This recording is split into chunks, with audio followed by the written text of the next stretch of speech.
National register होता है, और जिन जिन लोगों का नाम उस रजिस्टर में आएगा उन्हीं लोगों को इस देश का नागरिक माना जाएगा, उसी लोगों को भारत का, इंडिया का सिटीजन माना जाएगा। और जिन लोगों का नाम उस एनआरसी में नहीं आएगा, उस रजिस्टर में नहीं आएगा, उनकी सिटीजनशिप, उनकी नागरिकत्व ये सीएए सिटीजनशिप अमेंडमेंट एक्ट के अंतर्गत उनकी सिटीजनशिप ये खारिज की जाएगी।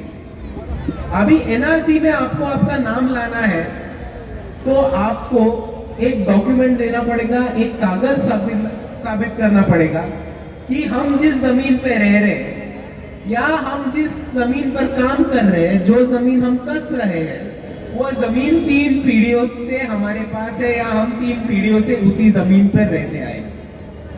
अभी आप में से लोग बोलो कि कितने लोगों के पास ये डॉक्यूमेंट है, कितना लोग पेपर सबमिट करके, कागज लेके ये साबित कर सकते हैं कि हमारे पूर्वज 3 पीढ़ियों से इस जमीन पे रहते आए। कितने लोग साबित कर सकते हैं? हाथ ऊपर कीजिए जरा, कुछ 10-15 लोग। बाकी सब लोग जेल जाने के लिए तैयार है? बाकी सब लोगों को जेल जाना है? तो आप एक बात समझ लीजिए, एनआरसी सीए सिर्फ मुसलमानों के खिलाफ नहीं है।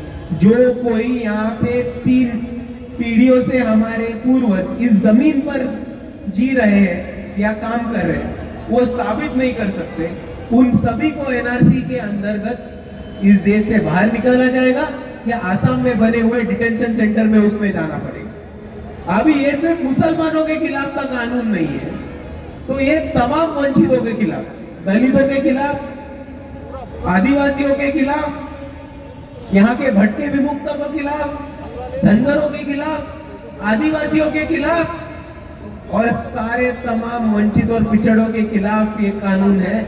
और इस जंग में हम आपके साथ हैं। और जब तक एनआरसी सीए इस देश से भगाया नहीं जाता और जब तक एनआरसी सीए जैसा काला कानून खारिज नहीं किया जाता, हम सब आपके साथ इस एनआरसी सीए के जंग में आप सबके साथ खड़े हैं। और कोई भी जेल में नहीं जाएगा। अगर जेल में जाने की नौबत आई तो हम सब आपके साथ खड़े रहेंगे। दूसरी चीज, उन्होंने एक कानून लाया और उन्होंने ये कानून लाके बोला कि ये कानून हम मुसलमान महिलाओं के लिए ला रहे हैं, और उन्होंने ट्रिपल तलाक रद्द कर दी। अभी ट्रिपल तलाक का हम बात करेंगे तो हमारी शरीयत में एक चीज रहती है जिसका जिक्र होता है, उसे हम मेहर कहते हैं। ये मेहर उस औरत का, उस महिला का प्रोटेक्शन होता है, उसका संरक्षण होता है कि अगर हमारा तलाक होता है तो हमें ये मेहर हमको महफूज रखेगा। ये मेहर की जो अमाउंट है, ये जो मेहर का जो प्राइस है, वो हमें सुरक्षित रखेगा, वो हमें महफूज रखेगा। पर यहाँ के बीजेपी सरकार ने जो ब्रिटिशों जैसे कानून लाए हैं और ट्रिपल तलाक खारिज किया है, उसमें से उन्होंने मेहर का कुछ जिक्र ही नहीं किया है। तो मुसलमान आदमी जेल में जाएगा ही जाएगा, लेकिन महिला का क्या होगा, उसकी जोरू का क्या होगा, उसके बारे में एक जिक्र नहीं बीजेपी ने किया है। तो ये मुसलमान महिलाओं के प्रोटेक्शन के लिए कानून नहीं लाया है, ये मुसलमान मर्दों को ज्यादा से ज्यादा तादाद में हम किस तरह से जेल में पहुंचाएंगे, उसका कानून लाया है। और इस कानून का हम साफ साफ धिक्कार करते हैं, निषेध करते हैं, उस कानून का हम विरोध करते हैं। और यही पॉलिटिक्स बीजेपी का है।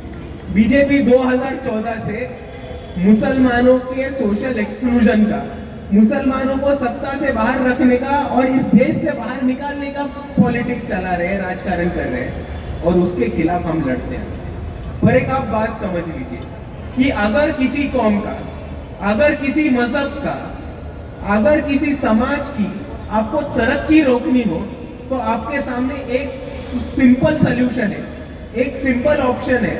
वो मतलब उस समाज को या उस कौम को या उस धर्म को आप सत्ता से बाहर निकालिए, उनका कोई आदमी सत्ता में पहुंचने ही ना दीजिए, और फिर आपको ये दिख जाएगा सीधा सीधा कि अगर किसी समाज का एक भी कॉर्पोरेटर, एक भी आमदार, एक भी खासदार, एमएलए, एमपी चुन के नहीं आया तो वो समाज अपने आप तरक्की नहीं करेगा। और यही पॉलिटिक्स बीजेपी हम मुसलमानों के साथ 2014 से करता आ रहा है। पर आपको यह दिखेगा कि आज उन्हीं के ट्रैप में कांग्रेस भी फंस गया है। हम सबको पता था कि बीजेपी एक भी टिकट नहीं देगा। हम सबको पता था कि बीजेपी मुसलमानों के खिलाफ दंगल करेगा। हम सबको यह पता था कि बीजेपी मुसलमानों के खिलाफ सियासती राजनीति करेगा, और उन्होंने वही किया है। लेकिन आज आप बीजेपी का प्रचार सुनिए। बीजेपी ने कांग्रेस पे एक ट्रैप लगाया है। हमारे देश के जो भोजू पंतप्रधान है नरेंद्र मोदी, उन्होंने अपने स्पीच में यह बयान किया है कि कांग्रेस का मैनिफेस्टो है वो मुस्लिम लीग का मैनिफेस्टो है। उन्होंने ये बोल दिया है कि कांग्रेस अगर सत्ता में आई तो वो लोगों की जायदाद और संपत्ति लेके मुसलमानों में बांट देगी। ये साफ साफ झूठ कह रहे हैं नरेंद्र मोदी। 2014 से झूठ बोलते आए, ये हम सबको पता है, ये कांग्रेस वालों को भी पता है, लेकिन कांग्रेस वाले उनके ट्रैप में फंस गए। अभी कांग्रेस को दिखाना ये जरूरी लगा कि हम सिर्फ मुसलमानों के साथ नहीं, हम सबके साथ हैं। तो उस ट्रैप में आखिर कांग्रेस ने क्या करना? मुसलमानों के हित की बात करना था, मुसलमानों की हक की आवाज उठाना था, तो उन्होंने मुसलमानों के लिए आवाज उठाना ही बंद कर दिया। 40 पन्नों का मैनिफेस्टो निकाला है कांग्रेस ने। कितने पन्नों का? 40। एक लफ्ज एनआरसी के खिलाफ नहीं रखा है। आज मुसलमानों पे अत्याचार होता है। रमजान के महीने में दिल्ली में जो मुसलमान भाई नमाज पढ़ रहे थे, उनको दिल्ली पुलिस ने लात मारने का काम किया है, लेकिन कांग्रेस के एक आदमी ने उस पर लफ्ज नहीं उठाया। होशियारपुर में जो दंगल हुआ, उसके खिलाफ कांग्रेस ने आवाज नहीं उठाया। पुणे में जो हमारे भाइयों को सिर्फ दाढ़ी और टोपी रखने के लिए गोली मार दी थी, उस पर कांग्रेस के नेताओं ने आवाज नहीं उठाया। आवाज उठाया तो सिर्फ वंचित बहुजन आघाड़ी के लोगों ने उठाया और किसी ने नहीं उठाया है। पर आप मुद्दा समझ लीजिए कि एक तरफ बीजेपी और मोदी बोल रहे हैं कि कांग्रेस सिर्फ मुसलमानों की तरफदारी कर रहा है। कांग्रेस इतना डर गया कि वो मुसलमानों की आवाज उठाने से डर रहा है। एनआरसी के खिलाफ बात नहीं करता, मुसलमानों के ऊपर होने वाले जुल्म जाति की बात नहीं करता, और अब तक यहाँ पे पहुंच गया है कि मुसलमानों को एक भी टिकट कांग्रेस ने नहीं दिया है। 26% तादाद है हमारे इस महाराष्ट्र में। आप बोलिए 48 सीटों में से एक तो सीट महाविकास आघाड़ी ने मुसलमान उम्मीदवार को देना था कि नहीं देना था? दिया उन्होंने? नहीं। तो आप ये समझ लीजिए कि इनके ज़हन में यही बसा है कि हम इनकी वोट छापने की मशीन है। ये लोग सिर्फ यही समझते हैं कि हम वोट देने के लायक हैं। ये लोग कभी ये नहीं समझते कि हम वोट हासिल करके चुन के आने के भी काबिल हैं। इनको हमारे वोट चाहिए, इनको हमारे नेता नहीं चाहिए। इनको हवस हमको गलियों में रखना है, बस्तियों में रखना है, हमारे वोट लेने हैं, और इनके ही कुछ प्रस्तावित घरानों के नेता हमारे वोट लेके नेतागिरी करेंगे और हमको झूठे वादे करेंगे कि हम आपकी तरफदारी करेंगे, हम आपकी आवाज बनेंगे। लेकिन जब एनआरसी के खिलाफ वोट करने का वक्त आया था, तभी शिवसेना, कांग्रेस और एनसीपी के उम्मीदवार उठ के संसद के बाहर गए। क्यों गए थे? ये सवाल आप जरूर पूछ लेना।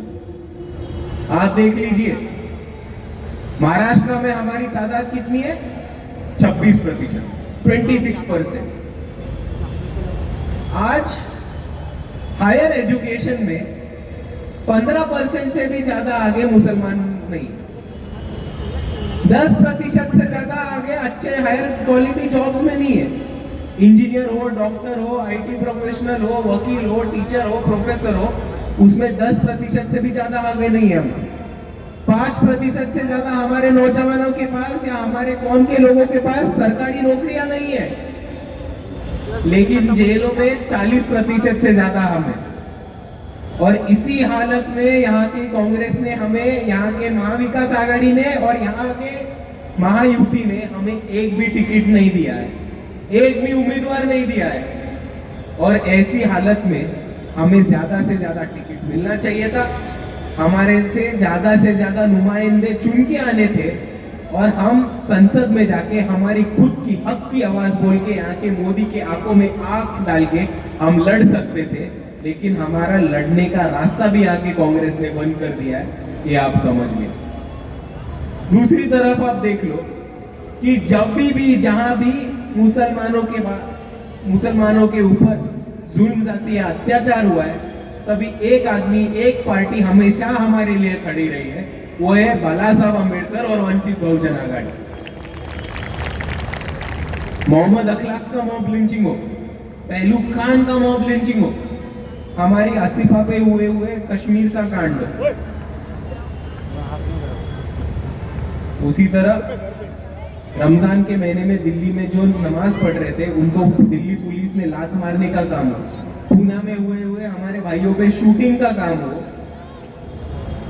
या एनआरसी सीए के खिलाफ महाराष्ट्र बंद करने का काम हो, हमारे लिए सिर्फ एक ही आदमी हमेशा लड़ता है, वो है बाला साहब अम्बेडकर और वंचित बहुजन आघाड़ी। आज महाराष्ट्र में और महाराष्ट्र की सरजमीन पर पहली बार अगर किसी ने माइनॉरिटीज के प्रोटेक्शन के लिए, अल्पसंख्यकों के प्रोटेक्शन के लिए, मुसलमानों के प्रोटेक्शन के लिए किसी ने कौन सा भी बिल पेश किया हो तो वंचित बहुजन आघाड़ी ने पेश किया था, और उस बिल का नाम भी मोहम्मद पैगंबर रखने का काम ये वंचित बहुजन आघाड़ी के पदाधिकारियों ने किया। उसी तरह 2020 में जहां हमने ही चुने हुए कांग्रेस, एनसीपी और शिवसेना के लोग संसद में, पार्लियामेंट में एनआरसी के खिलाफ आवाज उठाने से डर रहे थे, महाराष्ट्र में एक दिन के लिए महाराष्ट्र बंद किया था एनआरसी के खिलाफ वंचित बहुजन आघाड़ी ने। और वंचित बहुजन आघाड़ी एक अकेली ऐसी पार्टी है जिन्होंने अकोला में भी और मुंबई के आजाद मैदान में भी फलस्तीन की आवाम के लिए आवाज उठाया। आपको एक भी ऐसा नेता पता हो जो आज खुलकर फलस्तीन की आवाम के लिए बात करता हो?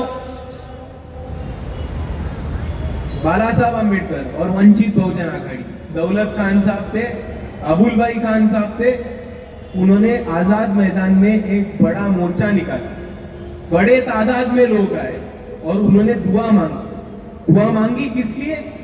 कि फलस्तीन की आवाम की खुशहाली के लिए, फलस्तीन की आवाम की शांति के लिए, फलस्तीन की आवाम की अमन के लिए।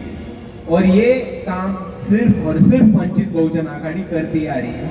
और आज साफ साफ देखना होगा, समझना होगा और इस चीज पे थोड़ा गौर फरमाना होगा कि आज हम सब के लिए कोई हक की आवाज बन के लड़ रहा हो, हम सब की आवाज बन के कोई लड़ रहा हो तो वो सिर्फ यही पार्टी है, वो है वंचित बहुजन आघाड़ी। दूसरी तरफ आप देखोगे कि जहां यहाँ की कांग्रेस ने और यहाँ की महाविकास आघाड़ी ने एक भी मुसलमान उम्मीदवार नहीं दिया, वहां पे महाराष्ट्र की सरजमीन पर 6 उम्मीदवार मुसलमान समाज के देने का काम वंचित बहुजन आघाड़ी ने आज किया है। और ये अपना फर्ज बनता है कि हम पूरी तरह से उन मुसलमान उम्मीदवारों को चुना के लाए, सिर्फ मिल्लत के नाम पे नहीं तो समझदार सियासत, राजनीति के नाम पे।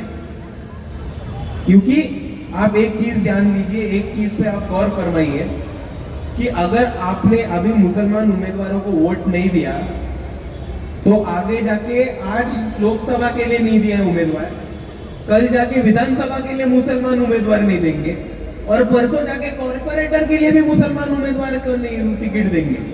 और अगर हमने आज जो पार्टी मुसलमान उम्मीदवार नहीं देती हो उनको वोट दिया तो उनको यही लगेगा कि हम मुसलमानों को उम्मीदवारी दे या ना दे, इनका वोट तो हमें गिरने ही वाला है, तो हम इनको उम्मीदवारी क्यों दे? और ये ऐसा ही चलता है तो आप सबको दिखेगा कि कल कॉर्पोरेटर के इलेक्शन के लिए, कॉर्पोरेशन के इलेक्शन के लिए, बीएमसी के चुनाव के लिए एक भी मुसलमान आपको महाविकास आघाड़ी से खड़ा होते नहीं दिखेगा। और आपको अगर ये बदलना हो, आपको अगर ये सियासत की राजनीति बदलनी हो और मुसलमानों को ज्यादा से ज्यादा तादाद में पार्लियामेंट में देखना हो, तो आज महाराष्ट्र में हम सब के पास एक ही ऑप्शन है, वो है हम सब मजलूमों की हक की आवाज, हम सब वंचितों की हक की आवाज, वंचित बहुजन आघाड़ी। और इसीलिए मैं आप सभी से इतनी ही गुजारिश करता हूं कि आने वाली 20 तारीख को आप ज्यादा से ज्यादा वोटों के साथ दौलत खान साहब को जीता के लाइए, और ज्यादा से ज्यादा वोटों के साथ एयर कंडीशनर, एसी के निशानी पे आप ज्यादा से ज्यादा वोट मारे और हम सब की एक हक की आवाज, हम सब का भाई दौलत खान साहब को ज्यादा से ज्यादा वोटों के साथ ईशान्य मुंबई का खासदार बनाए। इतना बोल के मैं मेरे 2 लफ्ज रोक देता हूँ। आप सभी को मेरा खुदा हाफिज, जय भीम।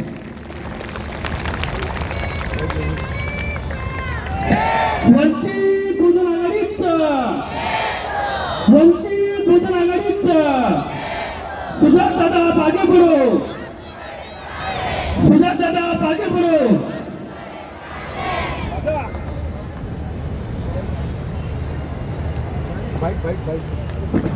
दौलत खान साहब सुजात दादा को उनका स्वागत करेंगे।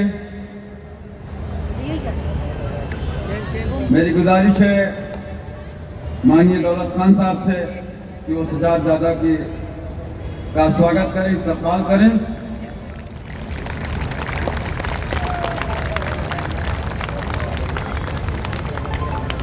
और अमित भाई वोईगर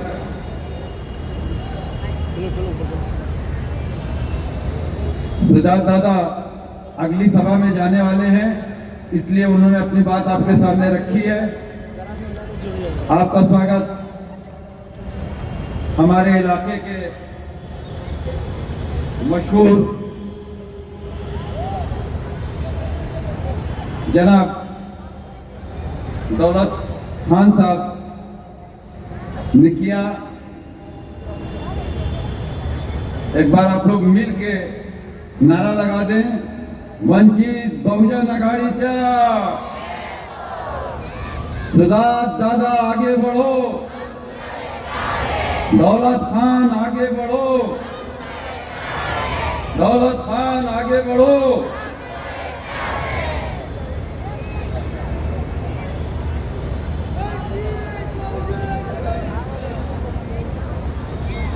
दोस्तों, सज्जनों, देवियों और भाइयों और बहनों,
नीचे लगा ना, अली लाओ,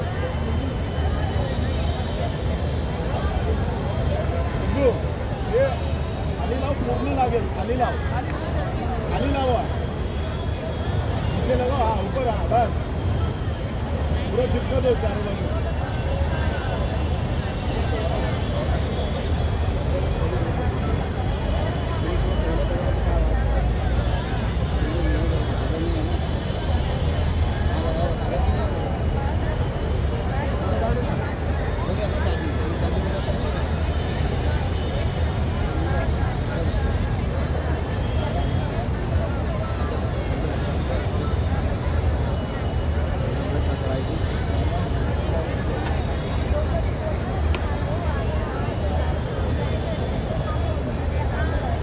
लेके आ जाओ ना,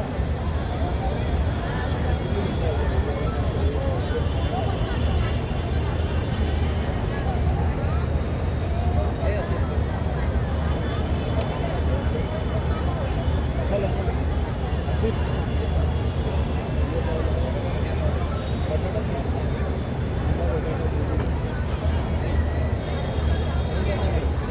लेके आता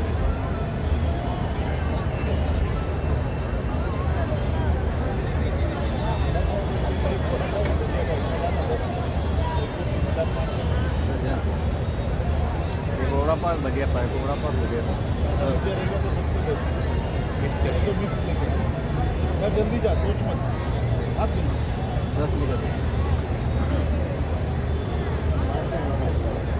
हमारा चैनल मीडियम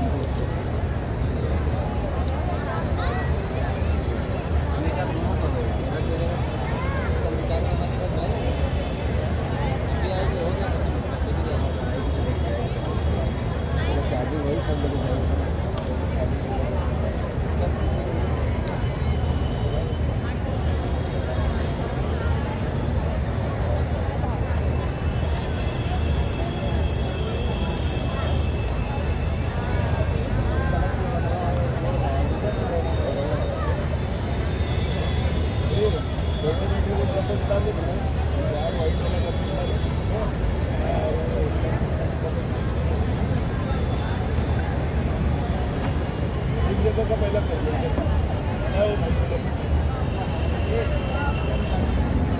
जल्दी आ जाके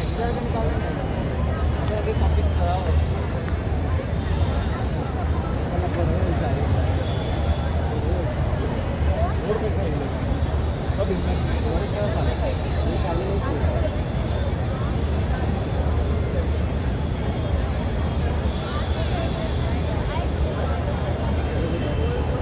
बंद किया हूँ, आप उसको छो रहे हो बार बार।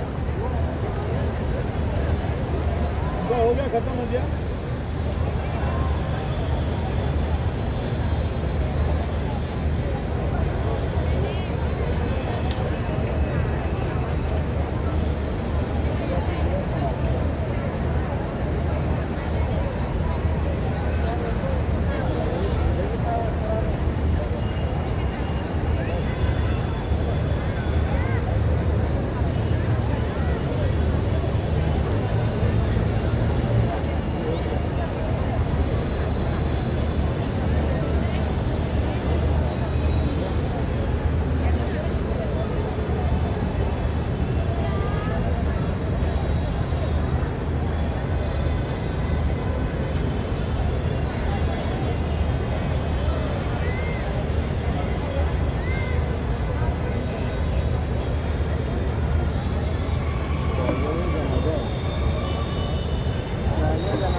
सुजात दादा बाइट दे रहे थे।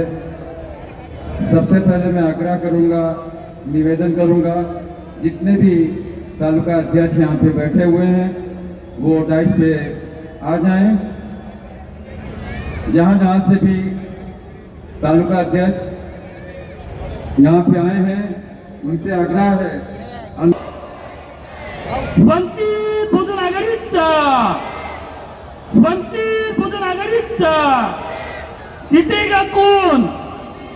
अरे लड़ेगा कौन? अरे जीतेगा कौन? वंचित बहुजन आघाडीचा। महाराज साहब आप संघर्ष करो, महाराज साहब आप संघर्ष करो।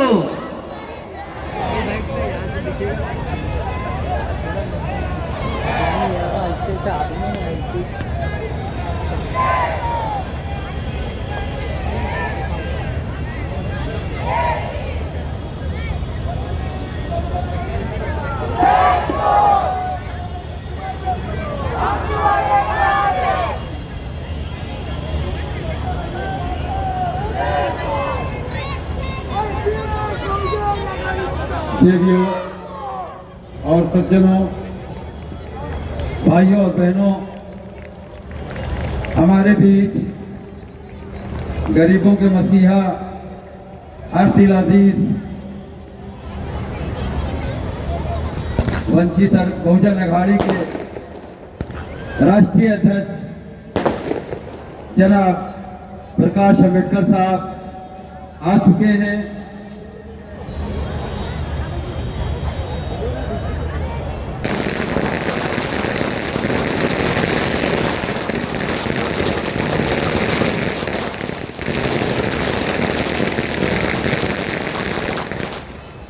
सज्जनों, संविधान रचयिता या यूं कहूं कि मुल्क में जमहूरी आइन देने वाले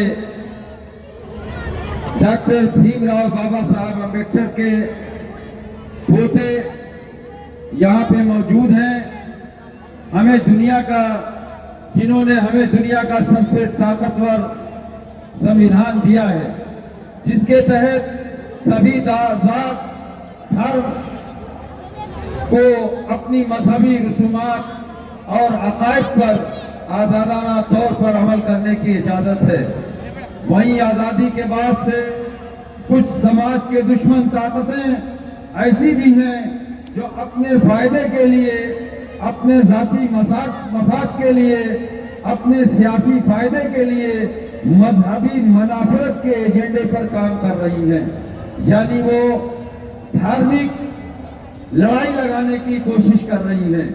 उनकी शरंगेजी के बायस छोटे बड़े मजहबी फसादात, लाखों बेगुनाह लोगों ने अपनी जान गंवा दी। वक्त के साथ अवाम ने उनके शर को समझ लिया है, उनके मंसूबे को पहचान लिया है। उन गिरोहों ने अब पैगंबर मोहम्मद सल्लल्लाहु अलैहि वसल्लम और दीगर मजहबी रहनुमाओं की शान में गुस्ताखी का जदीद हरबा अपना लिया है, जिसकी कानूनी रोकथाम के लिए डॉक्टर भीमराव बाबा साहब अम्बेडकर के पोते और वंचित बहुजन अघाड़ी के कौमी सदर, साबिक एमपी और इंशाअल्लाह आने वाले दिनों में हमारे एमपी होंगे, खासदार होंगे, जनाब बाबा साहब प्रकाश अम्बेडकर ने खड़े होकर तहफ़्फ़ुज़े नामूसे रिसालत और हर दबे और मजलूम का साथ देने के लिए खड़े हो गए हैं। और आपने कहा है कि अगर आप हमें ताकत दोगे, मजबूत करोगे, तो हम तुम्हें पार्लियामेंट तक तुम्हारी आवाज को पहुंचाएंगे।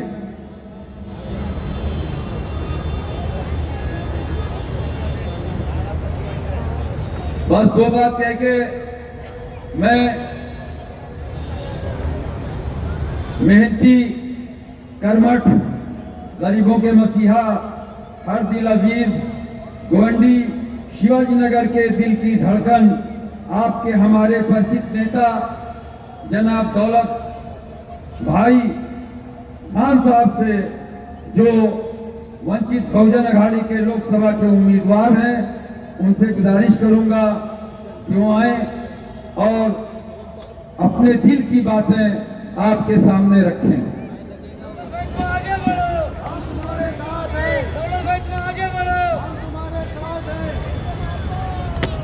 अस्सलाम वालेकुम, जय भीम। मैं आप लोग का बहुत बहुत शुक्रगुजार करता हूं कि आप लोग इतने टाइम तक बैठे। साहब भी अभी आ गए और मैं बहुत बहुत साहब का दिल से शुक्रगुजार करता हूं कि जिन्होंने हम मुसलमानों को इस लायक समझे और मुसलमानों को वंचित नहीं रहने दिए, मुसलमानों को साथ लेके हमारे जितने भी जुल्म जिधर हुए, और साहब ने NRC CA के बारे में मोहम्मद सल्लल्लाहु अलैहि वसल्लम बिल के तहत में हमारे सपोर्ट में बात की है। बिल्किस बानो चाहे वो और हिजाब का मसला हो, और जहाँ कहीं भी है मुसलमान उन लोगों को परेशानी हुई, उस परेशानी के लिए हमारे साथ में खड़े होने वाले डॉक्टर प्रकाश अम्बेडकर साहब इस लायक हम मुसलमानों को समझे और हमें टिकट दिए।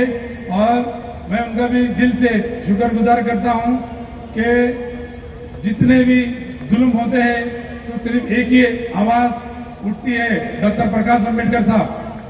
आज हम दिल से उनका शुक्रगुजार करते हैं कि इतना जो लोग बीजेपी हो गया, शिवसेना हो गया, कांग्रेस हो गए, सब कल आज नहीं कल तो जीतने के बाद एक ही होने वाले, लेकिन मुसलमानों को टिकट देके बता दिए प्रकाश अंबेडकर साहब ने कि मुसलमानों के एक ही मसीहा है इस हिंदुस्तान के अंदर जो प्रकाश अंबेडकर साहब है, और हमें सारे मुसलमानों को हर चीज की सुविधा देने के लिए सिर्फ हमारे संविधान, हम मुसलमानों को संविधान के अलावा और कोई चारा नहीं है। आज लोग जाति विधि करके दंगा कर रही है और यह इस हिंदुस्तान के अंदर मुसलमानों को दबाया गया है, और जहां कहीं भी फिलिस्तीन का भी मसला उठा, डॉक्टर प्रकाश अंबेडकर साहब ने हमारी पीछे खड़े रह के हमारी सपोर्ट करके बता दिए कि सिर्फ और सिर्फ एक ही शख्स है जो मुसलमानों के सपोर्ट में बात करने वाले, और आगे आप लोग सब एकदम होशियार हो जाओ, क्योंकि लोग हमें हमेशा के लिए दबाने की कोशिश कर रहे, इसीलिए साहब ने हमें मुसलमानों को टिकट दिए, और आप लोगों से गुजारिश है कि साहब के हाथ मजबूत करने के लिए वंचित बहुजन आघाड़ी के जितने उम्मीदवार हैं उनको अब ज्यादा से ज्यादा आपके जो भी रिश्तेदार भाई बहन जहां कहीं भी बंबई में रहते हैं, अगर आप लोग उनसे कांटेक्ट करो कि भाई वंचित बहुजन आघाड़ी के कैंडिडेट को जिता के ला,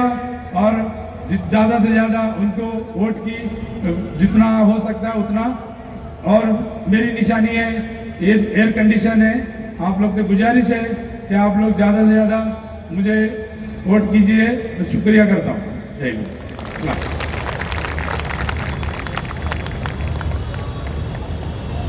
अपने दिलों को ठंडा रखने के लिए, घरों को ठंडा रखने के लिए, अपने दिमाग को ठंडा करने के लिए एसी को याद रखना है और एसी पे मोहर लगाना है, एसी के बटन को दबाना है। जब आप वोट करने जाएंगे तो दो चीजें याद रखिएगा। जब वोट करो तो याद रखो तुम कौन हो, क्या हो, याद रखो। जिस ईद के दिन इंसान मरे उस ईद के दिन को याद रखो। गौ मांस के शक में मारे गए 1 लाख चचा को याद रखो। जब वोट करो तो याद रखो तुम कौन हो, क्या हो, याद रखो। उस आसिफा अपनी गुड़िया को क्यों मार गया था, याद रखो। तुम उसकी शक्ति आहू को, जख्मों को तो यारो याद रखो। जब वोट करो तो याद रखो तुम कौन हो, क्या हो, याद रखो। वो हाफिज़े कुरान खान जुनैद उस प्यारे जवां को याद रखो, क्यों रेल में उसका खून बहा, इस किस्से को तुम याद रखो। जब वोट करो तो याद रखो तुम कौन हो, क्या हो, याद रखो। अफरोज की बोटी बोटी से तुम बहते लहू को याद रखो। कल को हमारा भी नंबर आ सकता है। अफरोज की बोटी बोटी से तुम बहते लहू को याद रखो। 80 की उम्र के जैनल की वो लाश दहकती याद रखो। जब वोट करो तो याद रखो तुम कौन हो, क्या हो, याद रखो। क्यों मारे गए थे पहलू खां, ये बात भी यारो याद रखो। क्यों मारे गए थे पहलू खां, ये बात भी यारो याद रखो। क्यों मिलता नहीं है प्यारा नजीब, क्या राज है इसमें, याद रखो। जब वोट करो तो याद रखो तुम कौन हो, क्या हो, याद रखो। आतंक मचा है हिंद में क्यों, है कौन यहाँ पे आतंकी। आतंक मचा है हिंद में क्यों, है कौन यहाँ पर आतंकी। आकिब की गुजारिश है तुमसे, वोटिंग के समय तुम याद रखो। जब वोट करो तो याद रखो तुम कौन हो, क्या हो, याद रखो। वोट देने से पहले ये सोच लेना कि हमारी आज की पोजीशन क्या है। कहीं हम जालिम ताकतों का साथ तो नहीं दे रहे हैं। साथ उसे देना है, उसका देना है जो हर मौके पर, हर पहलू पे, हर मुसीबत के वक्त आपके साथ खड़ा है।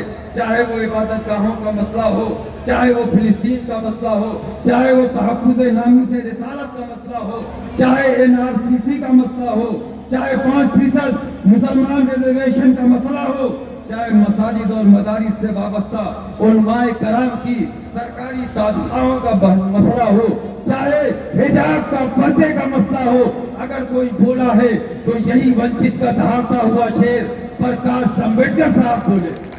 जब आप वोट देने जाओ तो इतना याद रखो कि गुस्ताखे रसूल नुपुर शर्मा ने जब जुरात की, हरकत की और नवीन कुमार जिंदल ने जब बदतमीजी की तो उनकी गिरफ्तारी के लिए अगर किसी ने आवाज उठाई थी तो यही वंचित का दहाड़ता हुआ शेर है, जिसने उसके लिए जाके पुलिस स्टेशन में केस किया और मजबूर किया और कहा कि हम सवाल लेके आते हैं।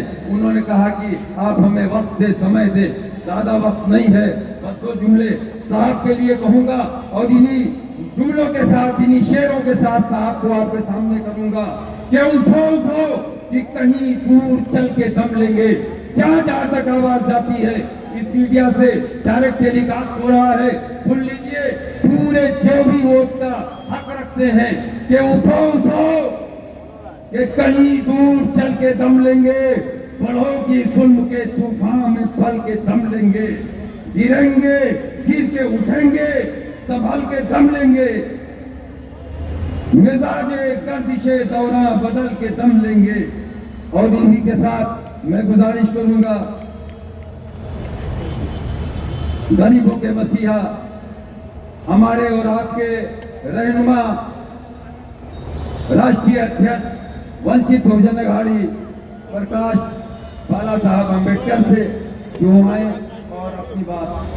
वंचित बहुजन आघाडीचा, वंचित बहुजन आघाडीचा महाराष्ट्राला मागे पुढो।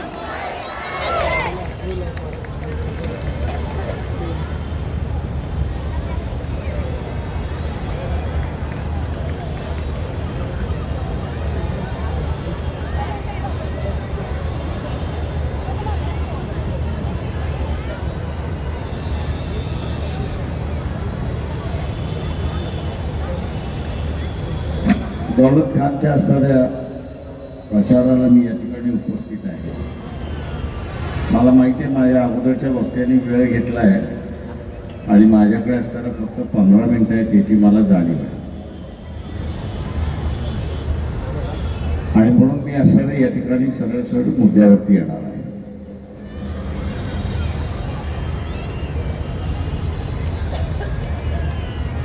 महाराष्ट्रामध्ये एवढं निश्चित आहे की वंचित बहुजन आघाडी हे असणारा 1 कोटी मतदान घेईल ही आता बाब पक्की झाली आहे। जे मतदान झाले त्याच्यामधलं मी असणारा सांगतो। अजून असणारा शेवटचं मतदान आहे ते म्हणजे मुंबईतल्या 6 मतदारसंघातलं आहे, पालघरमधला आहे, नाशिकमधला आहे आणि दिंडोरीमधला आहे। तेव्हा या मतदारसंघामध्ये किती मतं मिळतील याची असणारी परिस्थिती आहे। एक गोष्ट दुसरी निश्चित आहे की यावेळेस आपण असताना आपलं खातं हे निश्चितपणे उघडल्याशिवाय राहणार नाही ही परिस्थिती आहे। आणि तिसरी म्हणजे जे आपल्याला असणारा सिम्बॉल हा प्रत्येक वेळेस नवीन घ्यावा लागतो। जसे या मतदारसंघामध्ये आपण असणारा AC हा सिम्बॉल घेतलेला आहे, AC हा सिम्बॉल घेतलेला आहे। तेव्हा कायमस्वरूपी असणारं आपल्याला आता सिम्बॉल मिळाल्याशिवाय राहणार नाही अशी असणारी परिस्थिती आहे। ही या निवडणुकीची असणारी उपलब्धी असं मी त्या ठिकाणी मानतो। हा मतदारसंघ सुद्धा जर कार्यकर्त्यांनी ठरवलं, आपण सगळ्यांनी ठरवलं तर आपण जिंकू शकतो अशा असणाऱ्या स्थितीमध्ये आहोत। मी नेहमी म्हणत असतो की मैदानाच्या लढाईच्या अगोदर एक लढाई आपल्याला स्वतःबरोबरच करावी लागते। की मी हारणार की जिंकणार, मी हारणार की जिंकणार ही लढाई मलाच स्वतः बरोबर करावी लागते. मी ज्यावेळेस म्हणतो की मी जिंकणार, त्यावेळेस मग जिंकायचं कसं याचा सगळा आराखडा मी त्या ठिकाणी मांडत असतो, अशी परिस्थिती आहे. आणि एकदा जिंकायचं ठरवलं की मग आपल्याला मार्ग सुटतात अशी एक परिस्थिती आहे. त्याच्यातला एक मार्ग मी आपल्याला सांगतो, या मतदारसंघामध्ये फुले शाहू आंबेडकरांना आणि त्याच्याच बरोबर मानवतेला मानणारा वर्ग हा फार मोठ्या प्रमाणात आहे, हा फार मोठ्या प्रमाणात आहे. त्यांनी 100% मतदान करावं हे माझं असताना त्यांना आव्हान आहे.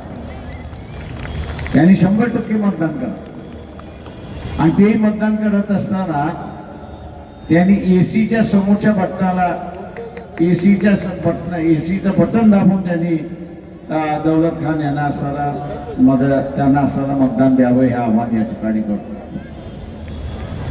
जे विरोधक आहेत त्यांची सुद्धा आपण असताना ताकद या ठिकाणी कमी लेखतोय असं नाही, पण दुर्दैवाने त्यांची ताकद विभागली. मागच्या लोकसभेच्या निवडणुकीमध्ये उद्धव ठाकरे, शिवसेना आणि बीजेपी हे एकत्र होते अशी असणारी परिस्थिती आहे. हे एकत्र होते अशी असणारी परिस्थिती आहे. आज दोघंही वेगवेगळे आहेत. बीजेपीची मतं बीजेपीकडे आणि उद्धव ठाकरे यांची मतं त्यांच्याकडे. पण उद्धव ठाकरे यांची जी मतं आहेत त्याच्यामध्ये पुन्हा असणारं विभाजन आहे हे आपण लक्षात घ्या. आणि ते विभाजन म्हणजे एकनाथ शिंदे यांच्याकडे असणारी जी शिवसेना गेलेली आहे, तेव्हा शिवसेनेची जी मतं आहेत पूर्वी एकत्र जायची, आताच्या याच्यामध्ये काही मतं ही एकनाथ शिंदेकडे जातील आणि काही मतं ही असणारी उद्धव ठाकरे सेनेकडे जातील अशी असणारी परिस्थिती. दुसरं जे आहे, यांची युती जरी झालेली असली तरी या मतदारसंघामध्ये उद्धव ठाकरे सेनेबरोबर काँग्रेसचे कार्यकर्ते प्रचार करताना आपल्याला दिसत आहेत का?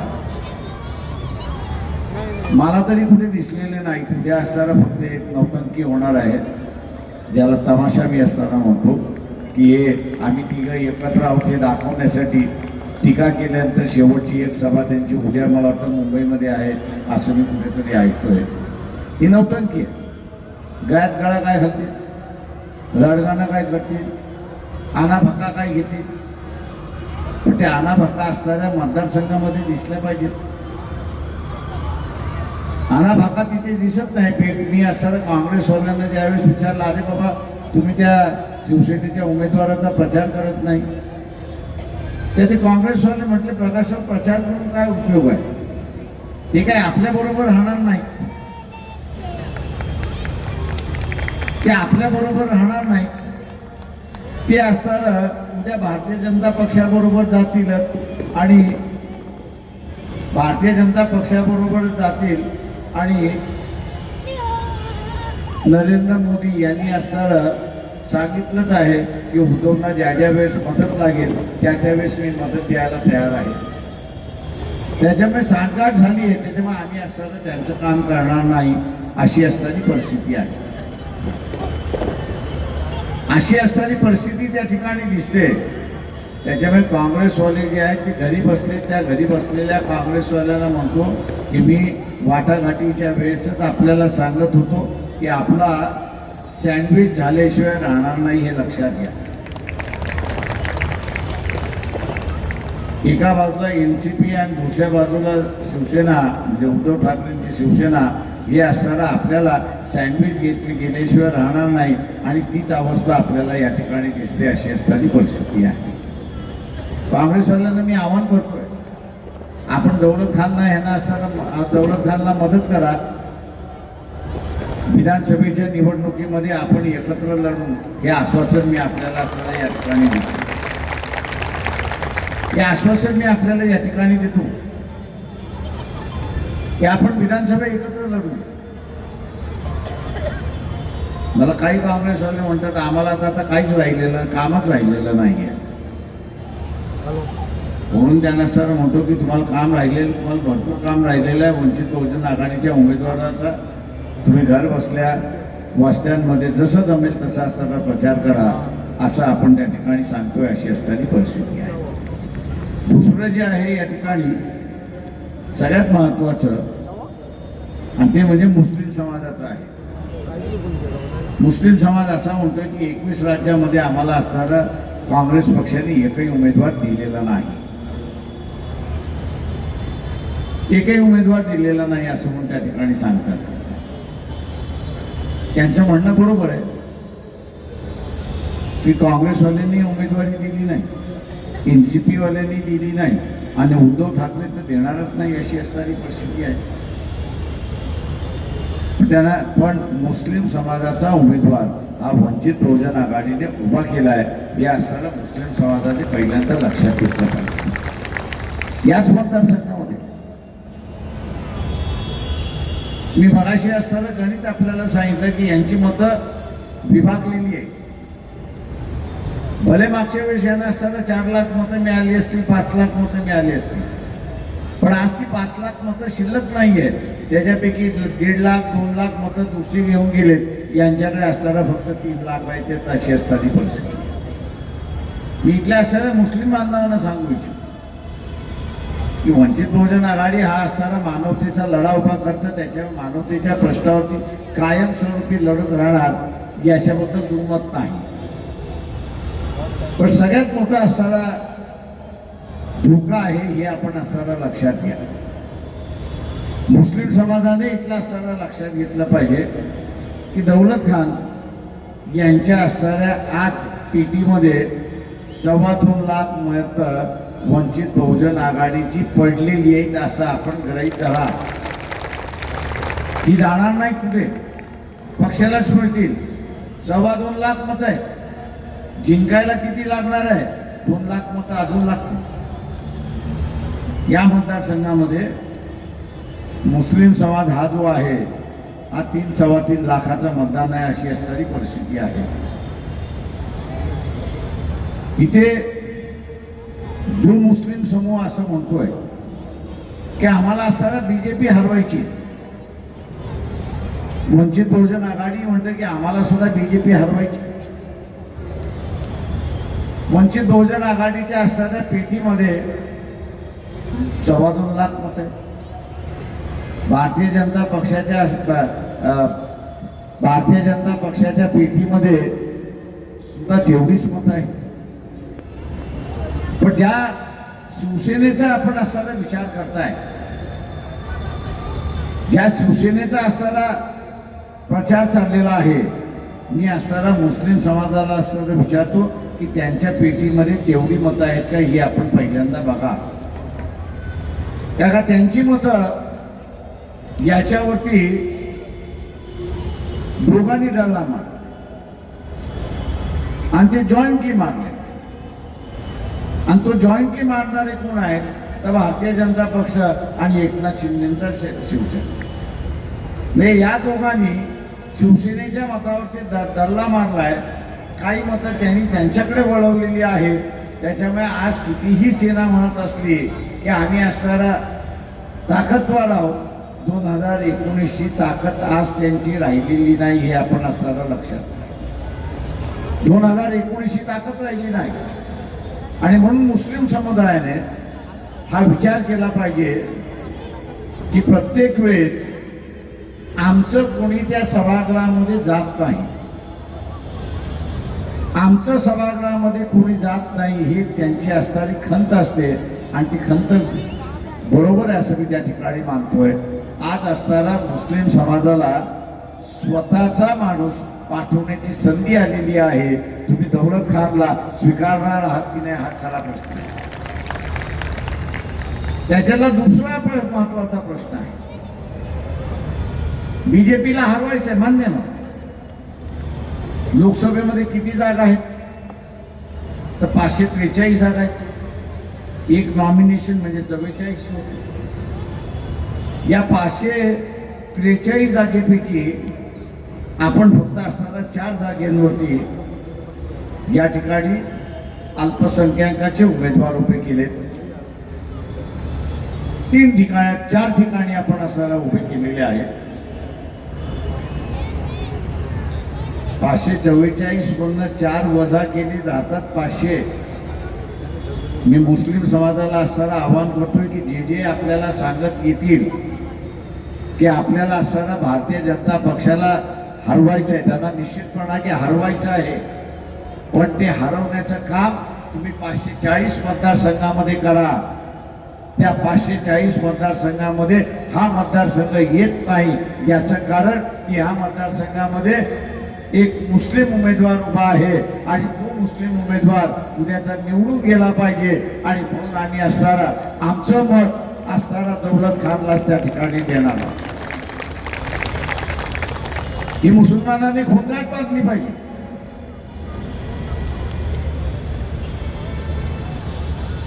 कि विरोधी उम्मीदवार येऊन सांगतोय अरे अपने को बीजेपी को हराना है. बात सही है कि बीजेपी को हराना है, इसमें कोई दो राह नहीं है. लेकिन पार्लियामेंट्री सीट कितनी है? 544 सीटें. 544 सीटें में से सिर्फ 4 सीटें जो है वो माइनॉरिटी के उम्मीदवार खड़े हैं. 540 सीटें हैं आपको बीजेपी को हराने के लिए.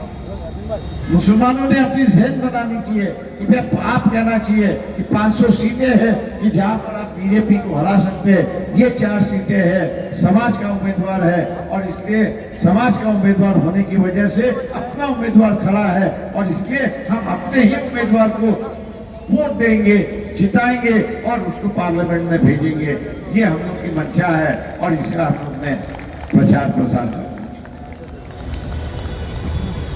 एक बात याद रखो, जो आगाह कर रहा मुस्लिम समाज है, मान लो इस कॉन्स्टिट्यूंसी के मुसलमानों ने दौलत खान को वोट नहीं दिया तो इसका परिणाम क्या? आज पहले से ही आप चिल्ला रहे हो कि कांग्रेस है, एनसीपी है, शिवसेना है कि जिन्होंने हमको उम्मीदवारी नहीं. आप उस पर स्टैंप लगा रहे, आप उसमें मोहर लगा रहे हो. और मोहर क्या लगा रहे हो कि मुसलमान को वोट देने के लिए तैयार नहीं. आप मोहर लगा रहे हो कि मुसलमानों को वोट देने के लिए तैयार नहीं है. अगर ये मोहर इस इलेक्शन में लग गई तो अगले इलेक्शन में यही पार्टियां आपसे दोहराएगी कि आप हमसे टिकट मांग रहे हो. वंचित ने तो उम्मीदवार खड़ा किया था, पार्टी के जो 2 लाख वोट थे वो 2 लाख वोट तो दौलत खान को मिले, लेकिन आपने दौलत खान को वोट नहीं दिया. हम कैसे विश्वास रखें कि अगर हमने भी कैंडिडेट दिया तो आप उसको वोट देंगे? इसलिए आप अपने पैरों पर कुल्हाड़ी मत मारिए. ना वोट दोगे तो अपने पैरों पर कुल्हाड़ी मारोगे, वोट दोगे तो आप यहाँ की राजनीति बदलोगे, पूरी देश की राजनीति बदलोगे, राजनीतिक दलों की राजनीति यहाँ पर बदलोगे. और राजनीतिक दलों की मजबूरी ये हो जाएगी कि आपने अगर दौलत खान को वोट दिया और दौलत खान अगर जीत गए तो हर राजनीतिक दलों को मुस्लिम उम्मीदवार देने के लिए आप मजबूर कर सकते हो और मजबूर करना ये आपकी जिम्मेदारी है. सिर्फ रोना आपकी जिम्मेदारी नहीं, सिर्फ शिकायत करना ये आपकी जिम्मेदारी नहीं. आपको यहाँ की राजनीति को नया मोड़ देना ये भी आपकी एक जिम्मेदारी है. और इस जिम्मेदारी को आपने अगर अदा नहीं किया, इस जिम्मेदारी को अगर आपने अदा नहीं किया तो मान लीजिए आपकी ही रवैया और आपका ही सोच वो आपके खिलाफ इस्तेमाल करेंगे और कहेंगे कि आप जब मुस्लिम कैंडिडेट को वोट नहीं दे सकते तो हमने अगर खड़ा किया तो आप देंगे, इसकी गारंटी क्या है? और आप उस वक्त कोई गारंटी नहीं दे सकते क्योंकि आपने दौलत खान को वोट नहीं दिया. आप बता नहीं सकते कि हमने दौलत खान को वोट दिया. अगर दिया है मजबूर मैं कह रहा हूं कि आप तो राजनीतिक दलों को कह रहे हो। और इसलिए मैं आपसे गुजारिश करता हूं यहां पर कि मुस्लिम राजनीति के एक अहम मोड़ पे आके रुक चुकी है। एक मुस्लिम राजनीति जो है एक अहम मोड़ पे आ चुकी है। पिछले 10 सालों में मुसलमानों को राजनीति से बाहर निकाला था, लेकिन इस इलेक्शन में मुसलमानों को एक मौका मिला है कि किसको जिताए किसको हराए। इसी एक क्वेश्चन मैंने जैसे कहा कि वंचित के पास है 2 लाख वोट,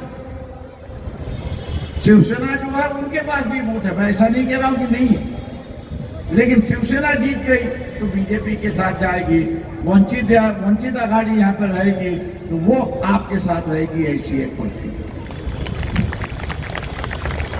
वो आप लोगों के साथ रहेगी, एक ऐसी परिस्थिति है। आपको सेक्युलर ताकतों को जिताना है या आपको जो है वो धार्मिक ताकतों को दिखाना है। मैं वही कांग्रेस वालों से कह रहा था कि ये आपकी एक एडवर्टीजमेंट है कि जिन्होंने करप्शन किया, मोदी जी के पास एक वॉशिंग मशीन है, वॉशिंग पाउडर है, उसमें उसको धुल दिया तो उसका पूरा दाग निकल चुकता है और वो साफ सुथरा हो जाता है। तो मैंने कहा आपके पास और एक मशीन है क्या, मुझे बताइए, कि जिसके विचार बदल सके, जो धार्मिक विचारधारा का है। आपके पास वॉशिंग मशीन ऐसी कोई है या दवा ऐसी कोई है कि जिसको उससे पिलाने से या वॉशिंग मशीन से धोने के बाद उसके धार्मिक विचार बदल जाते और सेकुलर विचारों में उसका परिवर्तन होता है, तू सेकुलरवादी होता है? ऐसा हो तो मुझे बता दो। मैंने कहा जितने भी धार्मिक नेता है उनको मैंने कहा उस मशीन से धुलाता हूँ या उनको वो दवा देता हूँ और धार्मिकता खत्म करते हुए सेक्युलरिज्म का बढ़ावा देने की बात यहाँ पर करेंगे। दोस्तों, विचारधारा इतनी जल्दी नहीं बदली। आज मैं मान के चलता हूं कि इनकी जो आज सेक्युलरिज्म की दुआ दे रहे, जो आज सेक्युलरिज्म की बात कर रहे, इनकी पुरानी तकरीरें अगर हम लोग सुने तो उनकी तकरीर और आज नरेंद्र मोदी जो तकरीर कर रहा है उसमें कोई अंतर मुझे दिखाई नहीं देता, उसमें से कोई अंतर नहीं दिखाई देता। मैं ये कहूंगा कि अगर वो कह रहे कि दी हमारी पुरानी विचारधारा को लेके हुए हम शर्मिंदगी है, तो मैं समझता हूं कि बदल चुके, लेकिन उनकी शर्मिंदगी जो है वो भी कहीं जाहिर नहीं होती है। वो इतना ही कहते हैं कि हम अब मजबूर है कि हमको सेक्युलर बनना है। मजबूरी से जो सेक्युलर हुआ है और विचारधारा से जो सेक्युलर हुआ है, इसमें काफी बड़ा अंतर होता है। और इसलिए मैं मुस्लिम समाज से ऐलान करता हूं कि दौलत खान के आज उनके झोली में 2 लाख वोट है, उसकी आप चिंता करने की जरूरत नहीं। पार्टी का वोट है, पार्टी के कैंडिडेट है और पार्टी के जो वोटर है वो उनको वोट वहां पर देंगे। क्या आप जिताने की जो वोट है, मुस्लिम समाज जो जिताने के वोट है, क्या दौलत खान को वोट देगा? यही सबसे बड़ा सवाल है। ऐसा मैं आपसे यहाँ पर पूछ रहा हूं। दोस्तों, मैंने जैसे कहा कि मुस्लिम समाज जो है इस देश को जो है एक नई करवट दे सकता है। एक तरफ की करवट ये होगी कि मुस्लिम उम्मीदवार जीतता नहीं है, उसको आपने जिता दिया, इसलिए हर पॉलिटिकल पार्टी की सोच में बदलाव आएगा कि हमको भी मुस्लिम कैंडिडेट देना है ताकि हमारी जीतने की जो संख्या है वो भी बढ़ जाए। और दूसरी तरफ से इस देश के राजनीति में मुस्लिम वोटर जो है वो एक अहमियत रखता है।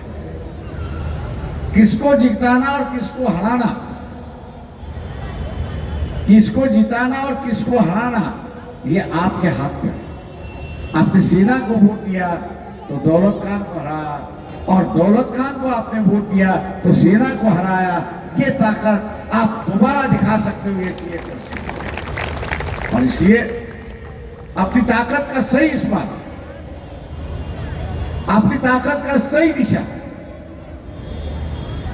वो अगर इस्तेमाल करना है, मैं आप लोगों से विनती करता हूं, गुजारिश करता हूं कि दौलत खान इनकी निशानी, दौलत खान इनकी निशानी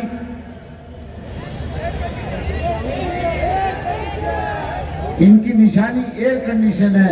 एयर कंडीशन का बटन दबाकर आप इनको भारी वोटों से जिताएंगे, यही उम्मीद मैं करता हूं और आपसे रजा लेता हूं। खुदा हाफिज, जय हिंद। माइक लेना पड़ेगा।